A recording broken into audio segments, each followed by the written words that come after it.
Hello friends, আশা করছি সবাই অনেক ভালো আছো, সুস্থ আছো। আর এখন বাজে সকাল 7:30। তো আজকে আমি আমার সবজি বাগান থেকেই কিন্তু ভিডিওটা শুরু করেছি। আর আশা করি আজকের ভিডিওটা তোমাদের কাছে অনেক ভালো লাগবে।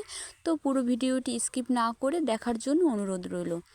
তো দেখো, প্রথমে চলে এসেছি আমার যে লঙ্কা গাছগুলো, এগুলো হচ্ছে বোম্বাই লঙ্কা। আর এগুলো কিন্তু আমরা সবগুলো খেয়ে না পারার কারণে দেখো সমস্ত গাছে কিন্তু লঙ্কাগুলো একদম পেকে পেকে লাল টুকটুকে হয়ে গেছে। আর যখনই গাছে রোদ পড়েছে দেখো লঙ্কাগুলো কত সুন্দর চকচক করছে।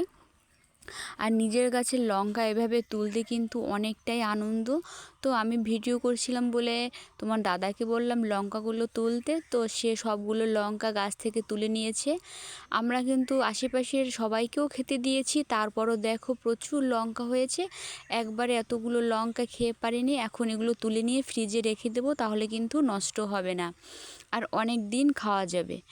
তো এই লঙ্কাগুলো বেশ আমাদের পছন্দ। তারপরে দেখো গাছে কিন্তু এবছরেরই এগুলো শেষ বেল, আর 4টে বেল ছিল, সেই 4টে বেলই আমরা পেরে নিয়েছি। তারপরে চলে এসেছি বাড়িতে, কারণ সব লঙ্কা তোলা হয়ে গেছে, এখন হচ্ছে রান্না করতে হবে। তো আমি ফ্রিজ থেকে কিছু মাছের মাথা ছিল সেগুলো বের করে নিয়েছি। আর এই মাছের মাথাটা রান্না করব আজকে হচ্ছে গাছের মিষ্টি কুমড়া দিয়ে। আমাদের এই মিষ্টি কুমড়ার গাছে কিন্তু প্রচুর কুমড়ো হয়েছিল। তো যখন এই কুমড়োগুলো হয়েছিল তখনই কিন্তু সেই সময়টাই আমার ফোনটা চুরি হয়ে গেছে। আর আমি 2 মাস কিন্তু টোটালে কোনো ভিডিওই আপলোডিং করতে পারিনি। তাহলে তোমরাই যারা যারা পেজ বা যারা চ্যানেল চালাও তোমরা তো অবশ্যই জানো যে একটা ভিডিও প্রতিদিন 5 দিন বন্ধ থাকলেও কতটা ভিউজ রিচ সব কিছু কমে যায়। তেমনি কিন্তু আমারও ততটা ক্ষতি হয়ে গেছিলো। যাই হোক, আমি তখনের সময়ের অনেক কিছু তোমাদের মাঝে শেয়ার করতে পারিনি, আর এজন্যই কিন্তু এই কুমড়া গাছগুলো তোমাদের মাঝে আমি দেখাতে পারিনি। আর তখনেরই একটা কুমড়ো আমি রেখে দিয়েছিলাম, আর সেটাই আজকে আমি মাছের মাথা দিয়ে রান্না করব। আর অনেক সময় কিন্তু আমরা চিংড়ি মাছ দিয়ে কুমড়োটা রান্না করে খাই, তবে আজকে একটু আলাদাভাবে রান্না করছি, সেটা হচ্ছে মাছের মাথা দিয়ে। আর এভাবেও রান্না করলে ভালোই লাগে, তেমন একটা খারাপ খেতে নয়। তবুও দেখো এই যে কুমড়োটা পেকে গেছিলো, তবে আমার একটু কাঁচা কুমড়োটা বেশি পছন্দ। যাই হোক, এই কুমড়োটা আমরা পাকিয়েই গাছ থেকে রেখেছিলাম। আর এপাশে আজকে রান্না করব ফলাই মাছ। আর এই ফলাই মাছটা কিন্তু আমাদেরই পুকুরের মাছ।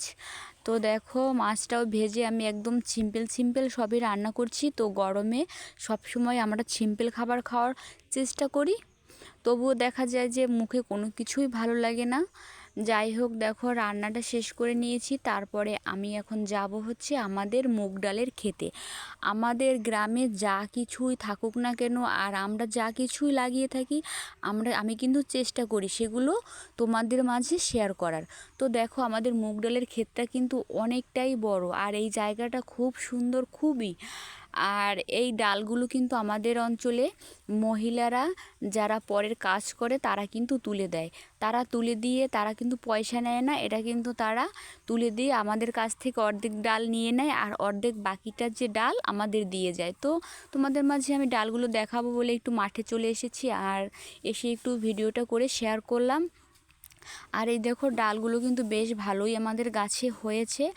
আর এটা কিন্তু ভাঙিয়ে রোদ দিয়ে সারা বছর আমরা কিন্তু খাওয়ার জন্য রেখে দেব। বিশেষ করে কিন্তু বৃষ্টিকাল আসতেছে সামনে, আর ওই সময়টাই কিন্তু খিচুড়ি খেতে ডালের অনেক ভালো লাগে। আর আমার কিন্তু এই মুগ ডালটা বেশিরভাগই খিচুড়িতে দরকার হয়, তাই আমরা বিশেষ করে জমিতে এটা চাষ করি। তো দেখো সমস্ত ডালগুলো কিন্তু রোদে একদম শুকোতে দিয়েছি, আর এটা কিন্তু ভালো রোদ উঠেছে বলে একদিনের রোদেই কিন্তু এটা শুকিয়ে যাবে। আর দেখো একদম মুচমুচিও কিন্তু হয়ে গেছে ডালগুলো, একটু চাপ লাগলে ডালগুলো একদম বেরিয়ে নিচে পড়ে যাচ্ছে ঝুরঝুর করে। আমাদের গ্রামের জীবনযাপনটা কিন্তু ঠিক এরকমই, সারা বছর ফসল ভরা মাঠ, গোয়াল ভরা গরু, আর হচ্ছে পুকুর ভরা মাছ। এটাই আমাদের হচ্ছে নিজেদের গ্রামের মানুষের একটা আলাদা ঐতিহ্য। তো আমরা এটাকে কখনোই অবহেলা করি না, আমরা এটাকে আরও ভালোবেসে আমরা আরও ভালোবাসি যে আমাদের গ্রামে থাকতে হয়। তো দেখো আমি নিজে পায়ে দিয়ে দিয়ে রোদে হেঁটে হেঁটে সুন্দর ডালগুলোর উপরে পাড়িয়ে দিচ্ছি, আর ডালগুলো কিন্তু সুন্দর নিচে পড়ে যাচ্ছে। তো তারপরে চলে এসেছি আমাদের গোয়াল ঘরে আমার প্রিয় জিনিসগুলোর কাছে। তোমরা এক কথায় বলতে পারো এগুলো কিন্তু আমার খুবই প্রিয়, এজন্য কিন্তু আমি এদের অনেকটা ভালোবাসি। তো প্রতিদিন একবার হলে ওদের সঙ্গে আমি দেখা করার চেষ্টা করি, তাই আবারও চলে এসেছি। এই যে ছোট ছোট বাচ্চাগুলো দেখছো, এগুলো আমরা এবছরে বিক্রি করে দেব। তো এজন্যই কিন্তু আমাদের গোয়াল ঘরে গরু ততটা বাড়তে পারে না, আর আমাদেরই কিন্তু বেশিরভাগই ষাঁড় বাচ্চা হয়, আর সমস্ত ষাঁড় বাচ্চাগুলো আমরা প্রতি বছরই বিক্রি করে দিই। আর এজন্য আর ওরা আবার প্রতি বছরই বাচ্চা দেয়, এজন্য গরু থাকে না। তাই দেখো, আর ওদের কিন্তু প্রতিদিন 3 বার করে স্নান করিয়ে দেওয়া হয় এই গরমে, কারণ ওদের গায়ে প্রচণ্ড গরম। যদিও ওদের সামনে হচ্ছে ফাঁকা মাঠ, আর মাঠ থেকে কিন্তু সারা দিন প্রচুর বাতাস খায়, তারপরও ওদের কিন্তু এই গরমে এভাবে করে 3 বার স্নান করিয়ে দিই। যাই হোক, ওদের ছান টান করি। আজকে আমরা ভাবছি যে গরমে কিছু একটা মাখা খেতে হবে, এজন্য এখানে গোয়াল ঘরে সমস্ত কাজবাজ সেরে তোমাদের দাদা আর আমি চলে এসেছি বাড়িতে। আর এসে সে আমাকে দেখো পেঁপে কেটে দিচ্ছে, আর এটা কিন্তু আমাদেরই গাছের পেঁপে। তো এটা আমার শ্বশুরমশাই তুলে নিয়ে এসেছে বলে তোমাদের আমি গাছটা দেখাতে পারিনি। তো এই পেঁপেটা এখন আমরা সবাই মিলে খাবো, যদিও আমি একটু কম খাবো, কারণ আজকে এরপরই খাবো আমরা হচ্ছে আম মাখা।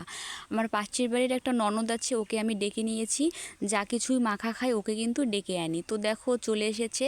আর ননদ থাকতে তোমরা তো বোঝোই যে ননদকে দিয়েই কিন্তু বেশি খাটাতে হয়, তো ওকে দিয়েই কিন্তু খাটিয়ে খাটিয়ে আমগুলো মাখা খাচ্ছি। আর ও কিন্তু সবসময় আমাকে অনেক কাজে হেল্প করে। তো দেখো আমগুলো কিন্তু ও একা হাতেই আমাকে কেটে বেছে তারপরে দেখো কুচুনিতে কুচিয়ে দিচ্ছে। আর আম কিন্তু অনেকটা ভালো বড় হয়ে গেছে।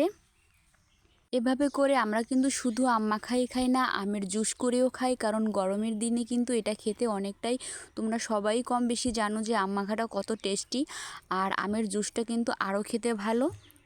তোমাদের কাছে যদি আমার আজকের ভিডিওটা ভালো লাগে তাহলে একটা লাইক, একটা কমেন্ট করে এভাবেই আমার সব সময় পাশে থেকো। তো আজকের ভিডিওটি এ পর্যন্তই, দেখা হবে নেক্সট ভিডিওতে। টাটা।